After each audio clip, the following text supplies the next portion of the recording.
Olá, estamos dando início a mais um programa Debates Le Monde Diplomatique Brasil, uma iniciativa do jornal Le Monde Diplomatique Brasil, em parceria com a TV PUC, o canal universitário e com a TVT, a TV dos Trabalhadores.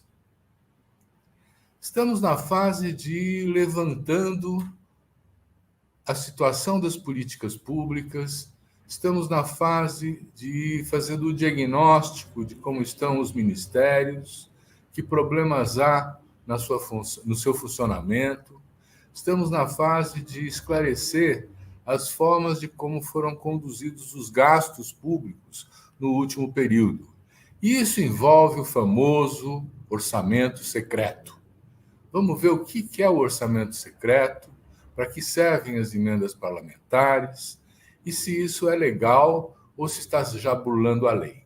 Bom, para tratar dessas questões, nós estamos chamando uma pessoa especialista na área, que já esteve conosco nos nossos programas. É um prazer reapresentar a doutora Hélida Graziani Pinto.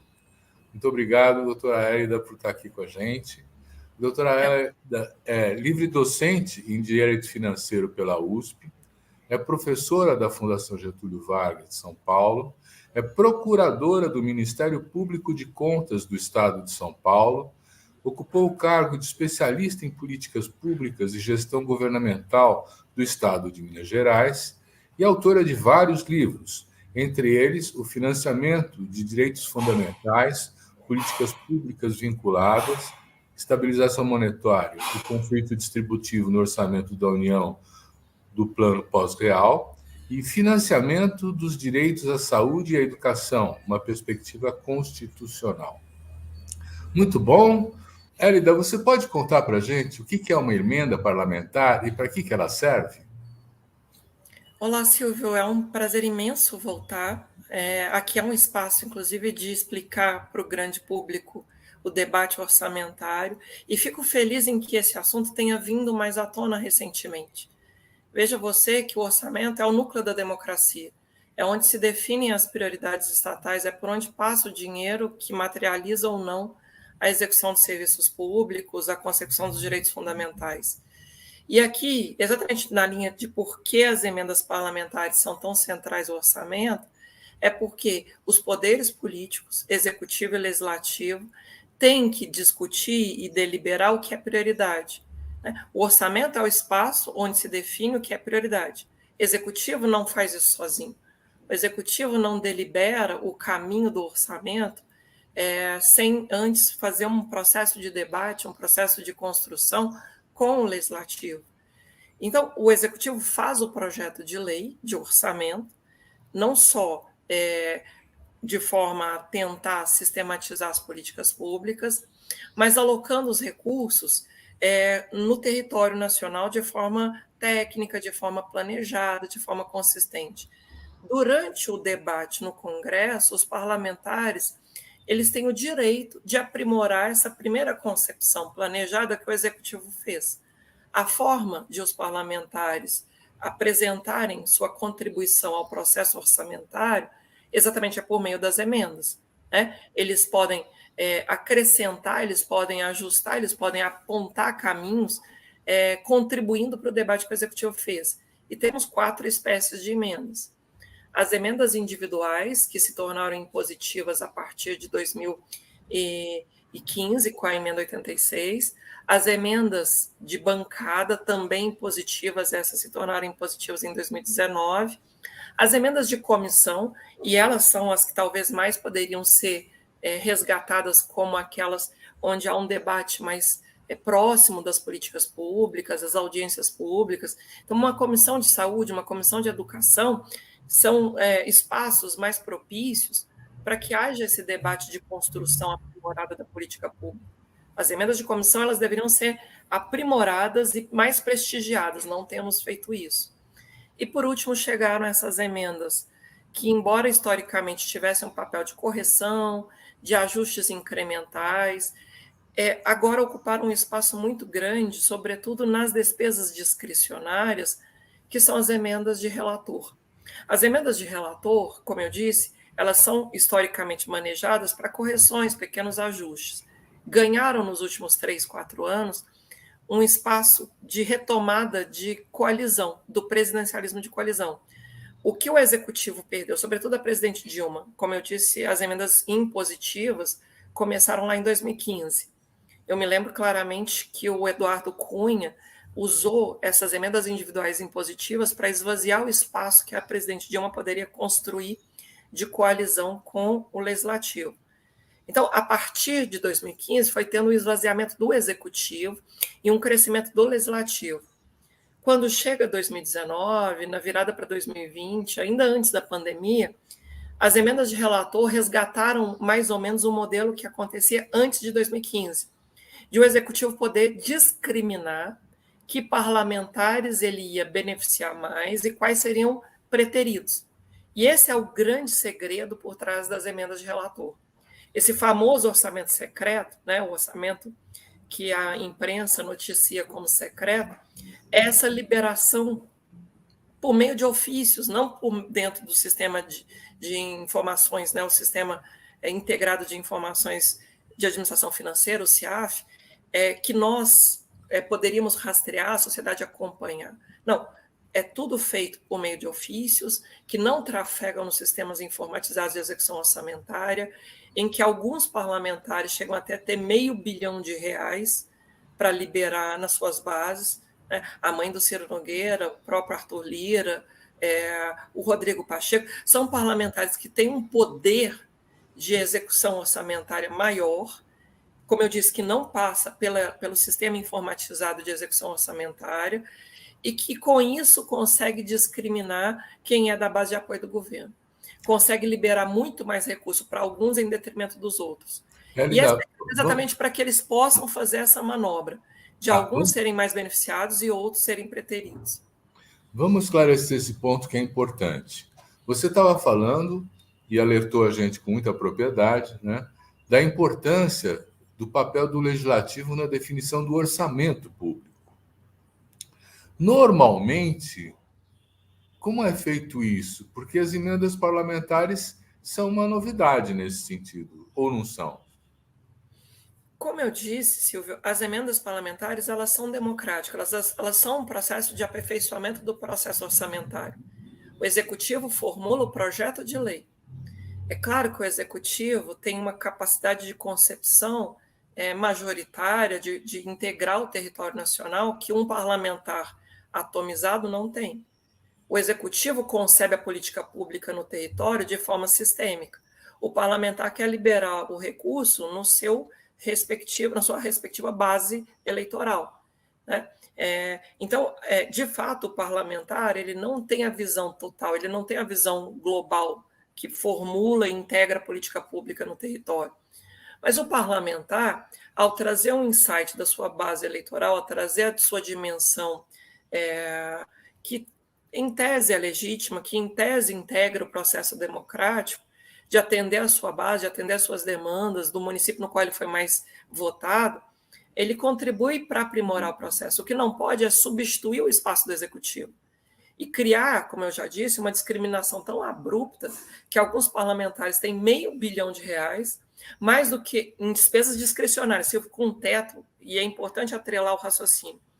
As emendas de relator só se tornam tão relevantes e tão impactantes no processo político porque tem um teto constrangendo o espaço das políticas públicas. Uma coisa é profundamente correlacionada com a outra. Se eu tenho uma margem fiscal cada vez menor, imagina um achatamento, uma margem cada vez menor, a disputa por esse pequeno espaço que sobra aqui é uma disputa de foice. Farinha pouca, meu pirão primeiro. Então, se tem parlamentar tendo R$500 bilhão, enquanto está faltando dinheiro para pagar as bolsas de pesquisa nas universidades, para pagar conta de luz, conta de água, para pagar pessoal terceirizado, para sequer fazer a correção monetária da merenda escolar, é esse o tipo de impasse que traz uma distorção alocativa muito grande. Além do que, é ineficiente, Silvio, se me permite só com esse exemplo eu encerro essa resposta, liberar dinheiro para kit de robótica em escola que não tem água tratada, em escola que não tem esgoto canalizado. É esse o nível da iniquidade. Liberar recurso para comprar caminhão de coleta de lixo em cidade que não tem demanda suficiente para tanto. essa distorção alocativa que não está sendo debatida às claras no orçamento secreto. Bom, então eu estou entendendo que o executivo faz o orçamento atendendo aos interesses de todos. E as emendas parlamentares procuram favorecer algum município em particular, alguma política em particular, mas você está sugerindo também que as demandas das emendas parlamentares, né, são mais para facilitar a corrupção do que para poder atender de fato uma política local. Você pode considerar isso? Existe um risco, de fato, em que as emendas parlamentares, da forma como elas são liberadas, sem nenhuma preocupação com esse planejamento das políticas públicas, que elas acabem por permitir desvio de recursos e até lavagem de dinheiro. A forma como hoje os parlamentares indicam, né, tanto as emendas de relator, mas também a figura do PIX orçamentário, que são as transferências especiais, os parlamentares chegam a escolher o CNPJ, né, a empresa, a entidade do terceiro setor, beneficiário do repasse. Isso não acontece no executivo, Silvio. Se o executivo quiser contratar uma empresa, repassar recursos para uma entidade do terceiro setor sem licitação, a Constituição e a legislação, no caso a Lei 8666, a nova Lei de Licitações, exige que se faça, né, essas normas exigem que se faça um processo formal de dispensa de licitação, um processo formal de inexigibilidade de licitação, que se prove que aquele preço praticado é compatível com a média no mercado, que justifique por que aquela entidade ela é a escolhida, né? Qual é o critério que levou à sua escolha. Há que se formalizar a dispensa, há que se formalizar a inexigibilidade. No caso das emendas parlamentares, nem isso. Eu brinco que o orçamento secreto e esse PIX orçamentário das transferências especiais então, acabam que são dois instrumentos, mas que majoram esse poder arbitrário do parlamentar escolher para quem vai o dinheiro, e com isso depois acaba tendo risco de desvio, a famosa volta de até 30% com lavagem de dinheiro. Eu brinco que é a execução privada do dinheiro público, execução privada do orçamento público. Eu acho que essa é uma síntese que fica mais claro para as pessoas. O parlamentar poder escolher, desculpa, só para fechar, poder escolher o CNPJ da entidade realmente é um risco muito grande de corrupção institucionalizada. Qual é essa volta de 30% que você se referiu? Há algumas denúncias, inclusive a partir das reportagens lá nos municípios do Maranhão, né? O Maranhão se tornou uma espécie de paraíso fiscal dessas emendas parlamentares. Alguns municípios maranhenses, exatamente porque supostamente discretos, começaram a receber dinheiro de emendas parlamentares de deputados e senadores de outros estados.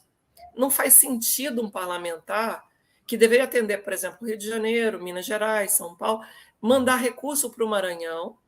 E depois a Polícia Federal, inclusive, começou a fazer operações de investigação desses recursos. Houve reportagens, o Breno Pires, naquela reportagem Farra Ilimitada, ele leva a demonstração de extração de número de dentes maior do que a arcada dentária de toda a população local, inclusive contando os bebês que nem dentes têm, um número de exames de HIV maior do que o total feito na cidade de São Paulo. Um município de 30 mil habitantes fazem mais exames de HIV do que todo o município de São Paulo. Procedimentos ginecológicos em um patamar maior do que o número de mulheres em idade púbere, né? Então, assim, são distorções no cômputo de procedimentos do SUS, que inclusive depois a própria Polícia Federal apurou que era para poder desviar esses recursos. Eles inflavam o número de procedimentos nos cadastros do SUS, para depois receber esses recursos atrelados ao banco de dados do Ministério da Saúde, e aí veio a denúncia de que estaria havendo uma volta de até 30%, que está sob apuração e a Justiça Federal, em alguns desses municípios, já bloqueou o repasse de recursos. Então, os parlamentares criaram uma engrenagem, inclusive usando a figura do usuário externo, Silvio. Eles não põem o nome deles, eles põem o nome de um cidadão que supostamente fez a demanda, só que essa demanda não teria liberação do recurso se não tivesse um parlamentar padrinho daquela liberação do recurso. Então, eles põem um laranja, eles põem uma espécie de laranja para liberar o recurso. A gente não consegue saber qual é o parlamentar? Não consegue rastrear diretamente no sistema de informação, que é o CIAF, quem foi, de fato, aquele que apadrinhou a liberação do recurso. Só tem o nome do usuário externo. E às vezes esse usuário externo é tão laranja que nem sabe disso, né? Mas esse usuário externo, na verdade, ele integra a máquina, né? Ele integra a engrenagem. Essa é uma estrutura em que eles falseiam o número de atendimentos. Eu dei o exemplo do SUS, mas tem também todo aquele impasse no MEC, né? De pastores intermediários em liberação de recursos. Você tem engrenagens aí em várias políticas públicas, sempre com despesas discricionárias. Sempre E com as aí o emendas? usuário... Oi, desculpe. Sempre com as emendas? Sempre com as emendas. É por isso que se repete aquele escândalo que a gente teve na década de 90 dos anões do orçamento. Os anões do orçamento, na década de 90, também liberavam recursos, naquela ocasião, para entidades do terceiro setor, mediante subvenções sociais, e também para empreiteiras, para obras. Só que, Silvio, veja bem, na década de 90, a gente fazia mais obras do que agora, porque na década de 90 não tinha um teto de despesas primárias e não tinha regras fiscais que constrangiam a realização de obras. Então, as obras de engenharia reduziram ao longo do tempo, e como o piso da saúde é uma despesa, né, que não tem como cortar, você é obrigado a gastar os recursos em saúde, eles literalmente passaram a direcionar essa estratégia de desvio de recursos, a hackear, por assim dizer, o piso da saúde. Hackear no sentido de falsear a aplicação dos recursos, garantindo essa engrenagem de enriquecimento ilícito, com emendas parlamentares, mas falseando o SUS. Nós podemos dizer, então, que estão tirando dinheiro das políticas mesmo para fazer as emendas, das políticas de saúde, de educação, de assistência social? Ou isso é um redirecionamento legítimo? Em tese, repito, as emendas parlamentares são um instrumento democrático. Elas permitiriam a oxigenação daquilo que o executivo formulou e algum aprimoramento tópico. O problema é que elas ganharam uma dimensão, uma proporção, e com essa história de indicar CNPJ, um risco muito grande de enriquecimento ilícito. Para você ter uma ideia, Silvio, a margem fiscal para despesa discricionária dentro do teto da União está na casa em torno de 100 bilhões de reais. Um pouco mais, um pouco menos, a depender da forma como a gente vai vendo o crescimento das despesas obrigatórias. E só as emendas de relator perfazem 20 bilhões. Quanto? Se eu tenho 100 bilhões de margem de despesa discricionária e as emendas de relator consomem 20, você vê a relevância que tomou. É 20% do curtíssimo espaço dentro do teto para despesas discricionárias, para aquela que tem margem de alocação livre. As emendas de relator são maiores do que quase todos os ministérios em despesas discricionárias. Desde quando tem essas emendas do relator, ainda? Como eu disse, elas são um manejo, um instrumento antigo, elas não são um fato recente.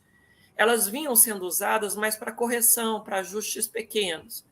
O problema é que, a partir de 2019, sobretudo, como eu disse, pelos efeitos do teto, ganharam uma proporção, uma dimensão muito grande. Elas ganharam esse impacto de mais de 20% no orçamento, dentro, como eu disse, do espaço para despesas discricionárias no Orçamento Geral da União.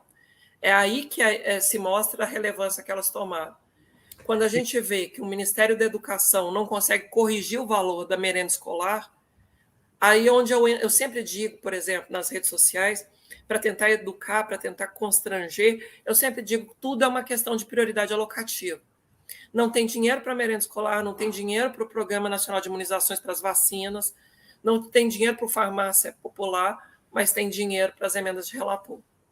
Tem dinheiro para comprar 98 tanques a 5 bilhões de reais, né? Exatamente, exatamente. É esse conflito distributivo que precisa chegar ao grande público. O que está sobrando para um, falta para o outro. Uhum. E com tanta indicação de corrupção, não houve ninguém que foi sancionado até hoje, nenhum parlamentar. Como é que se responsabiliza? A quem se responsabiliza por esse desvio? A Justiça Federal, como eu disse, começou a buscar e bloquear isso, inclusive porque tem uma operação da Polícia Federal a partir do que se começou a apontar no Maranhão, essa máquina, essa engrenagem, até de 30% de volta de recursos, mas sempre começando da base, começando do prefeito. Infelizmente, a gente ainda não conseguiu chegar nos parlamentares. Quando a comissão de inquérito, teve uma CPI, né, uma comissão parlamentar de inquérito, em 1990, na década de 90, solta aquele relatório dos anões do orçamento, a gente chegou em alguns parlamentares. Você se lembra, Silvio, que teve um deputado que havia ganhado mais de 100 vezes na loteria? Ele lavava dinheiro com os bilhetes premiados, ele comprava os bilhetes, né, de quem de fato tinha ganhado na loteria, e depois dizia que o dinheiro era lícito porque teria supostamente ganhado mais de 100 vezes. Ora, isso era matematicamente impossível. O modelo atual de desvio de recursos, potencialmente enriquecimento ilícito e lavagem de dinheiro, ele ainda não chegou aos parlamentares exatamente porque eles estão fazendo questão de manter a cadeia de custódia da informação, ou seja, o fio da meada para você saber quem de fato indicou e como que chega ou não no parlamentar, truncado. Eles estão truncando o acesso à informação. A ministra Rosa Weber liberou recentemente os processos para julgamento, mas eu até estava dizendo recentemente, em outros debates, que a gente teve, na verdade, quando a ministra Rosa Weber, na primeira vez, ela deu uma cautelar, sofreu uma pressão grande do Arthur Lira, uma pressão grande do Rodrigo Pacheco, do próprio Ciro Nogueira, e voltou atrás. Ela não devia ter voltado atrás em novembro do ano passado, Silvio. Na primeira vez que chegou no Supremo, que bloqueou as emendas de relator, o orçamento secreto, não deveria ter voltado atrás. Quando ela volta atrás e permite o restabelecimento das emendas de relator nesse fluxo, eu digo que é como se fosse uma quebra de barragem. Imagina uma barragem, um grande manancial de água de uma hidrelétrica. Se você permite o retorno da estratégia, você quebra a barragem, você faz uma ruptura definitiva e esse manancial não volta atrás. A água que se escoou, imagina uma grande hidrelétrica, uma barragem de Itaipu, uma trinca que se faz ali, uma vez rompida, você não restabelece a água que escoou.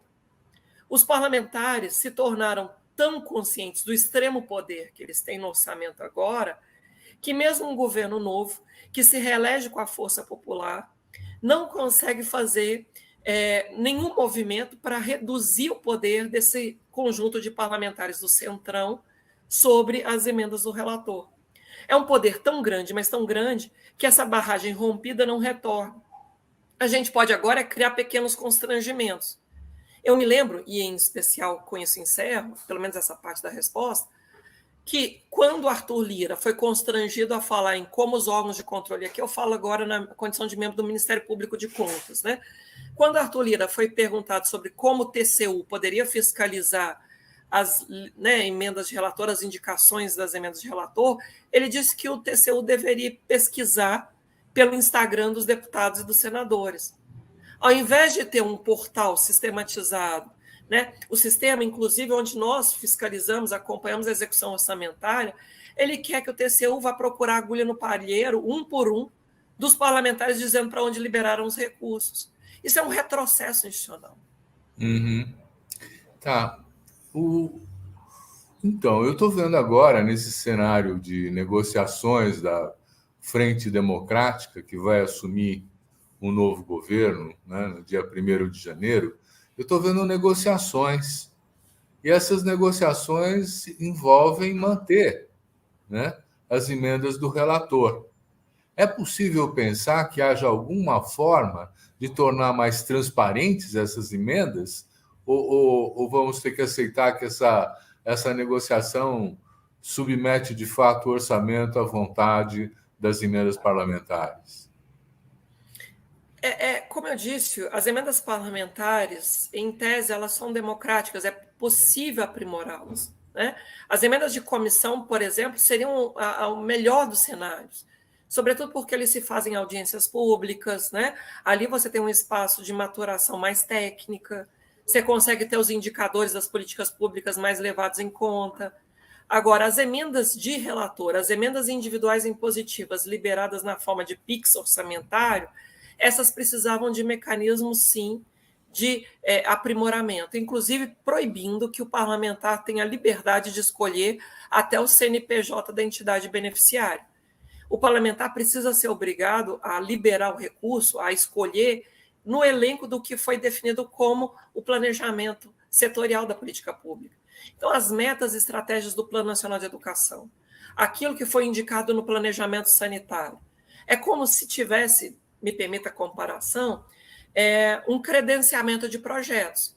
Assim como na Lei Rouanet, as empresas até podem escolher, mas há um banco de projetos previamente aprovado pelo poder público.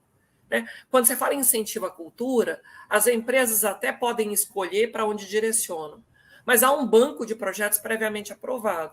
Os parlamentares deveriam ser limitados em relação a que tipo de liberação se pode fazer. Não poderia ser totalmente despregado do planejamento setorial das políticas públicas.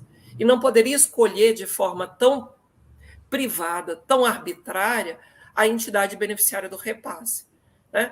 Seja ela do terceiro setor, né, a entidade sem finalidade lucrativa, seja a empresa que acaba recebendo o repasse. Nós estamos falando de 20 bilhões, né? Cerca de 20 bilhões, 10 bilhões dos quais, Silvio, no orçamento, um projeto de lei orçamentária para 2023, estão dentro do piso federal em saúde. Está corroendo o dever de aplicação mínima, né, da União em saúde. E é o que possível... a União tem que aplicar em saúde, 10 bilhões é o orçamento secreto. O que eu tenho lido nos jornais é que pode haver um esforço no sentido de pedir que as emendas parlamentares se direcionem para questões de emergência, não é? Quer dizer, para questões, por exemplo, como esses orçamentos de infraestrutura para deslizamento de morros, para proteção contra as grandes chuvas. É possível negociar esse direcionamento? O problema da defesa civil é que ele precisa ter esse planejamento sistêmico. A gente, agora período de chuvas, né? Você volta a ter alagamentos, você volta a ter deslizamentos, mortes evitáveis. Em qualquer política pública, Silvio, se o parlamentar entrar, ele tem que entrar com aquela perspectiva de não ser episódico, de não ser uma liberação por benemerência, porque quer fazer um favor. O parlamentar ele quer ter o bônus político de curtíssimo prazo eleitoral, mas ele não quer o compromisso consistente ao longo do tempo. As políticas públicas, elas almejam e precisam de previsibilidade, de constância. Infelizmente, as emendas parlamentares, elas não resguardam essa constância. A gente precisa tomar todo esse cuidado de, como eu disse há pouco, permitir que o parlamentar até libere num banco de projetos, mas não aquilo que possa ter a exigência de um algo contínuo. Não dá para pedir que o parlamentar pague salário de servidor, porque o salário é contínuo e o parlamentar só quer liberar um ano, outro ano nem quer liberar. Não dá para contar com esse dinheiro. Por isso que, inclusive, as regras orçamentárias, elas tendem a limitar que o parlamentar libere recursos para pagar salário de servidores. Porque um ano libera, o outro um ano não libera. Você não pode contar com esse dinheiro. Então, a gente precisa, sim, criar algum tipo de planejamento, de concepção das emendas parlamentares que não frustre a continuidade das políticas públicas, sobretudo aquelas que têm que ser, de fato, planejadas, programadas, de duração continuada. Nós não temos agora, depois que todo esse poder foi dado aos parlamentares, uma forma de, eu diria, impor a eles um gasto mais racional, mais adequado, não é? Quer dizer, mas num período de transição, quais são as medidas que poderiam ser feitas para limitar essa discricionariedade, para poder fortalecer, vamos dizer assim, as políticas centrais de governo? Você tem alguma sugestão, alguma ideia de como a gente podia, a frente democrática, né? Quer dizer, enfrentar essa questão das emendas e do orçamento secreto, tornando-o, quem sabe, um pouco mais transparente, um pouco mais identificável? Não sei. Érida, como é que você enfrentaria isso, hein? Bom, vamos lembrar de novo a imagem da barragem que rompeu e que o manancial de água escoou, você não recupera. Então, nem o Supremo Tribunal Federal sozinho teria força para bloquear esse fluxo de poder que o Congresso, que os parlamentares entenderam que é muito grande e querem para si.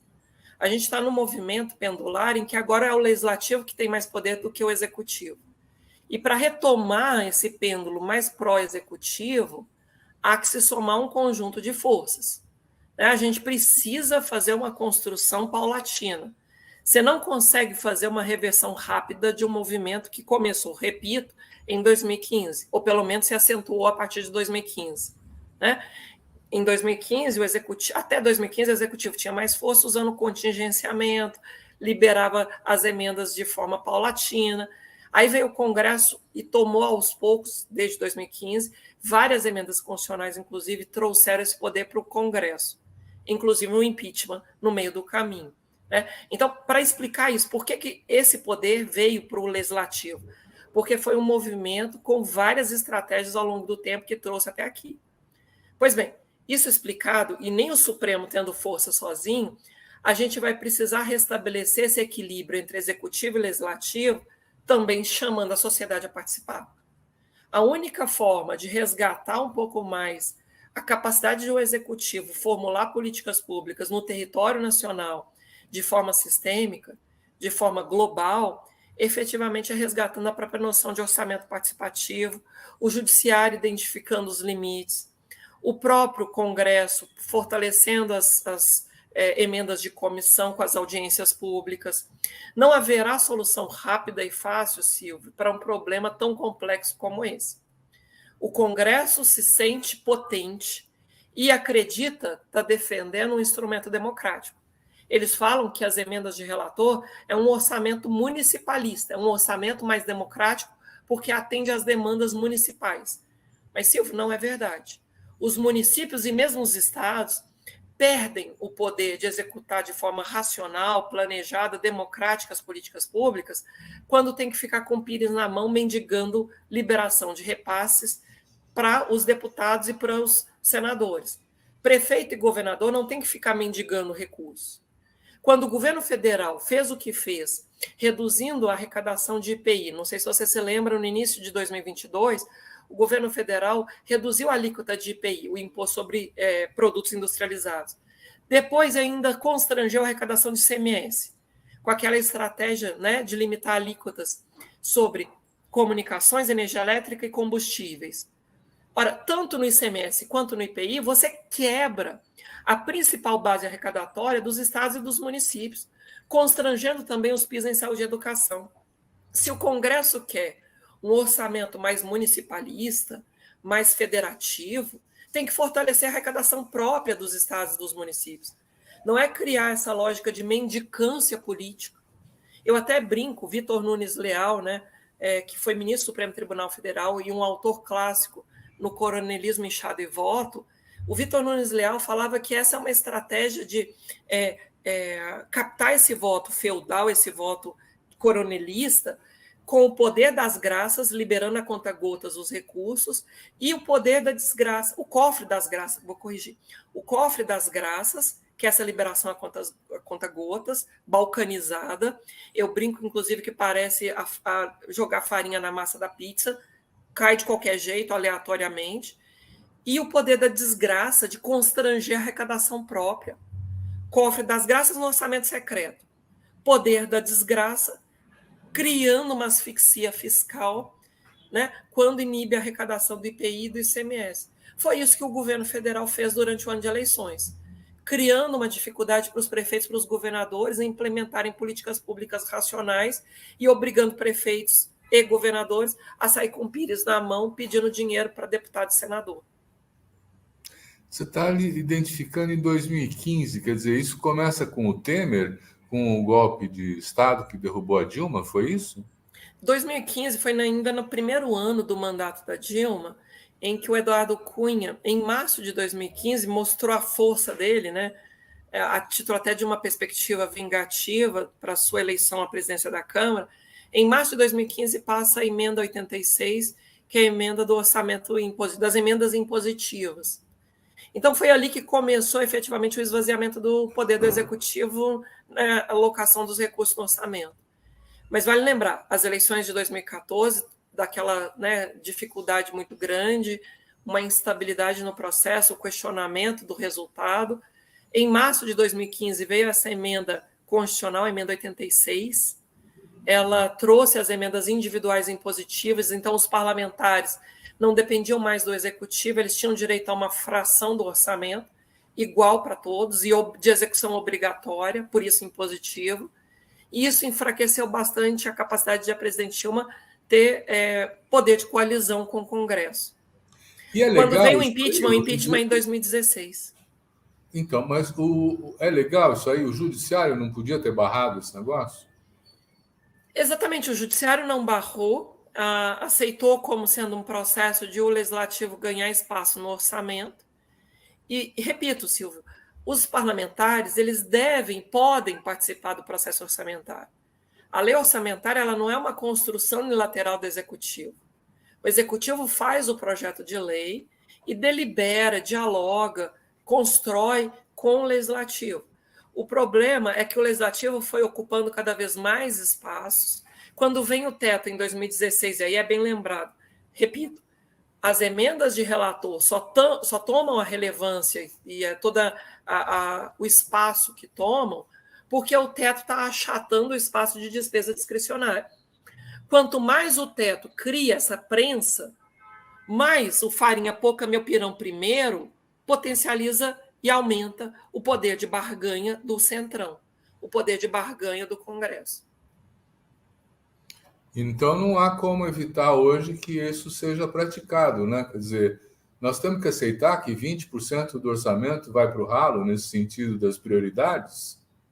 20% das emendas, das despesas discricionárias têm ido. Não é que a gente tem que aceitar. Eu repito, é possível criar constrangimentos e restabelecer de modo a devolver, tanto quanto possível, a centralidade da concepção das políticas públicas para o executivo. Um dos motivos pelos quais o orçamento secreto é inconstitucional, e eu defendo que é inconstitucional, além da falta de transparência, além dessa perspectiva de direcionar recursos, escolhendo até o CNPJ da entidade beneficiária, é o legislativo usurpando uma atribuição que é típica do executivo. Fere o princípio da separação de poderes, sem qualquer, inclusive, aderência ao planejamento setorial das políticas públicas. Mas esse processo de retomada do espaço do executivo, do poder que é seu, no nosso sistema presidencialista, é algo que precisa de uma construção em diálogo com o judiciário, sim, porque o Supremo precisa restabelecer o lugar das coisas. A ministra Rosa Weber foi ingênua em ter voltado atrás da decisão dela. Como eu disse, a analogia é de um rompimento de barragem. Esse manancial não volta atrás, mas a gente precisa projetar o futuro para que as novas águas possam ser canalizadas melhor, né? Para que a gente direcione os recursos públicos de forma melhor. Mas é preciso a participação da sociedade.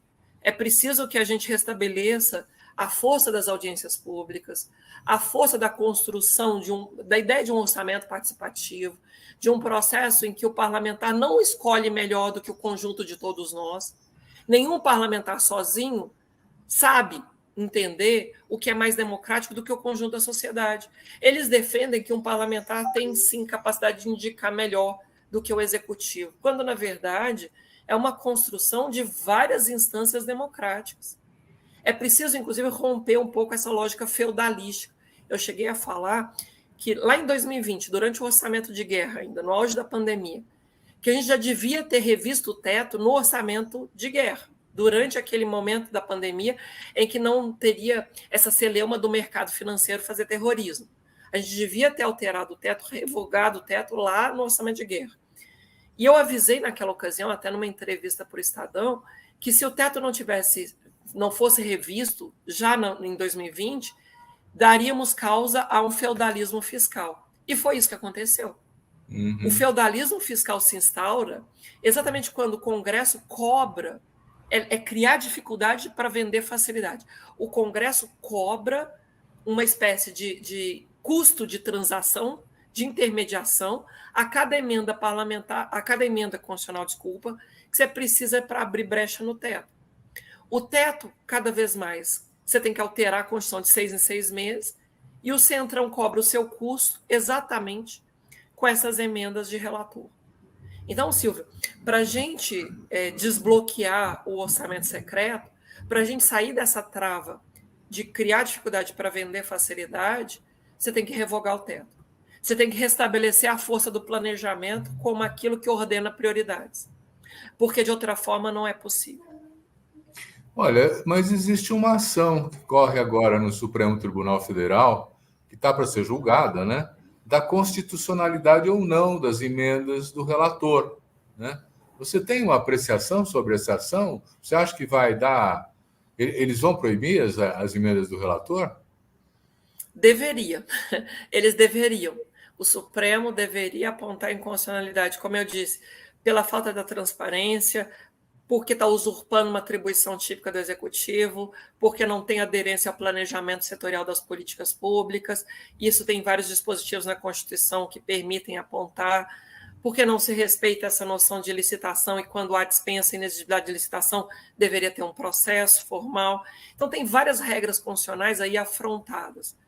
O problema é que o Supremo não é só uma instância de controle estritamente técnico. O Supremo é também uma corte política. É uma corte constitucional que tanto leva em consideração aspectos jurídicos, mas também aspectos políticos. E, infelizmente, eu não tenho mais a expectativa de que o Supremo fulmine, exclua de vez as emendas de relator. Até porque o próprio Centrão já disse, durante a PEC de transição, o debate que já foi aprovado no Senado, mas agora vai para a Câmara dos Deputados, né, que se o Supremo Tribunal Federal rejeitar a figura das emendas de relator, da forma como hoje está posta, né, sobretudo em dispositivos do regimento interno da Câmara, do Senado, do Congresso Nacional, se rejeitado for o orçamento secreto, o próprio Congresso constitucionaliza na PEC de transição. O próprio Congresso insere dispositivo para tornar constitucional. Então, é como se o Congresso acabasse dando uma espécie de, eu diria, acomodação com o STF. Se o STF julgar inconstitucional, eles constitucionalizam. E aí o Supremo acaba tendo uma decisão esvaziada. A gente pode chamar isso de pilhagem da parte dos parlamentares?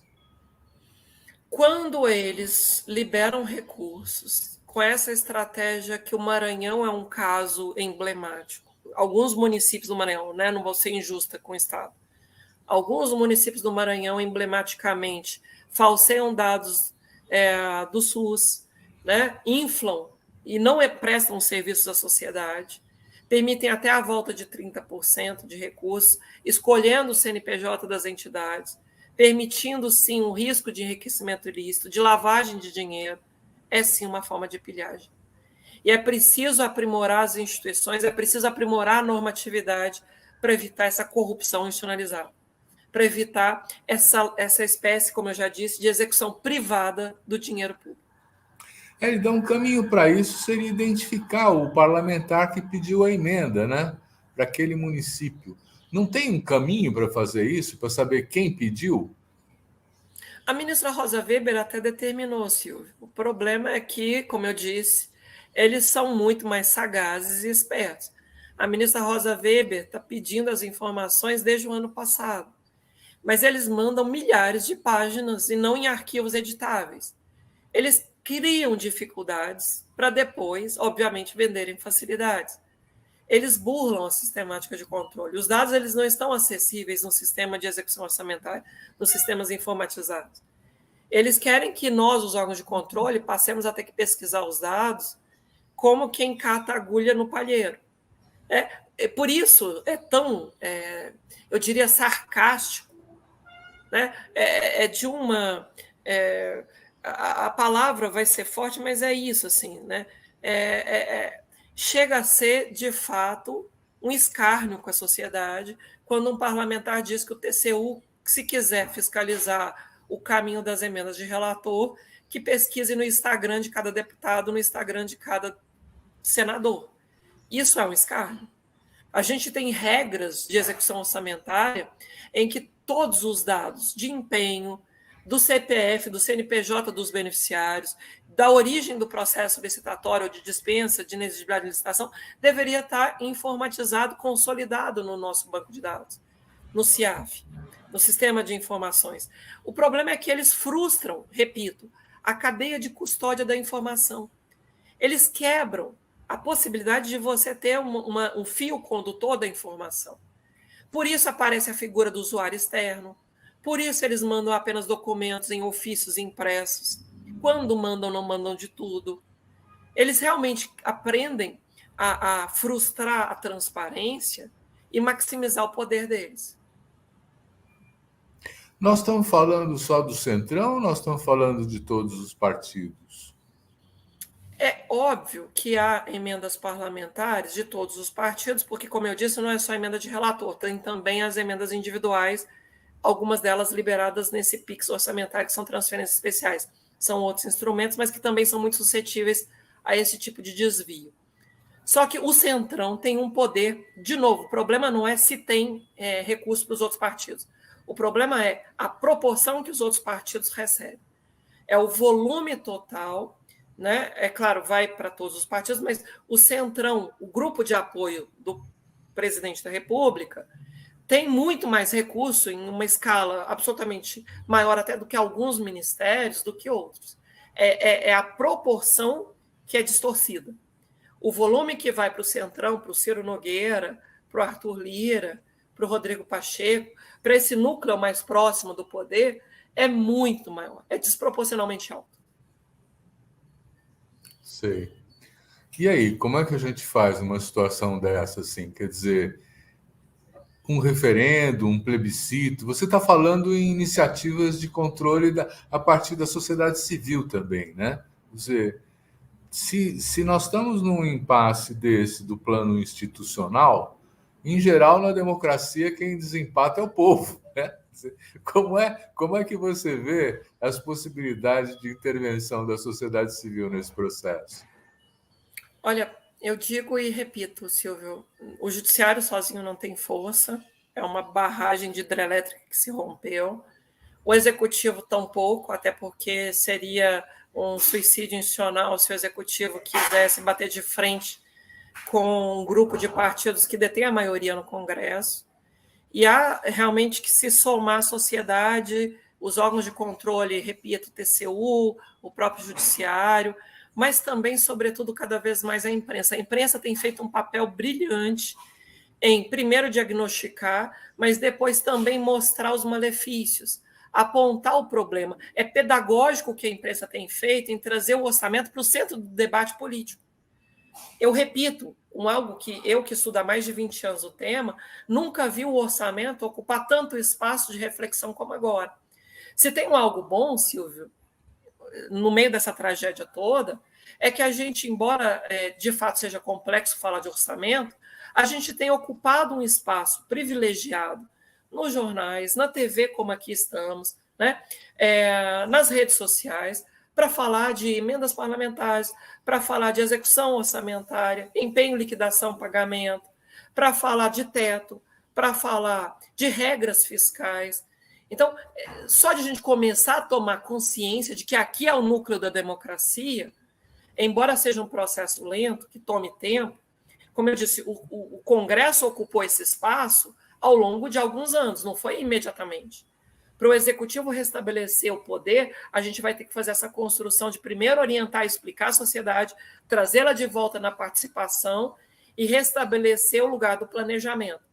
Para sanear o orçamento secreto, é preciso restabelecer o lugar do planejamento como eixo identificador de prioridades estatais.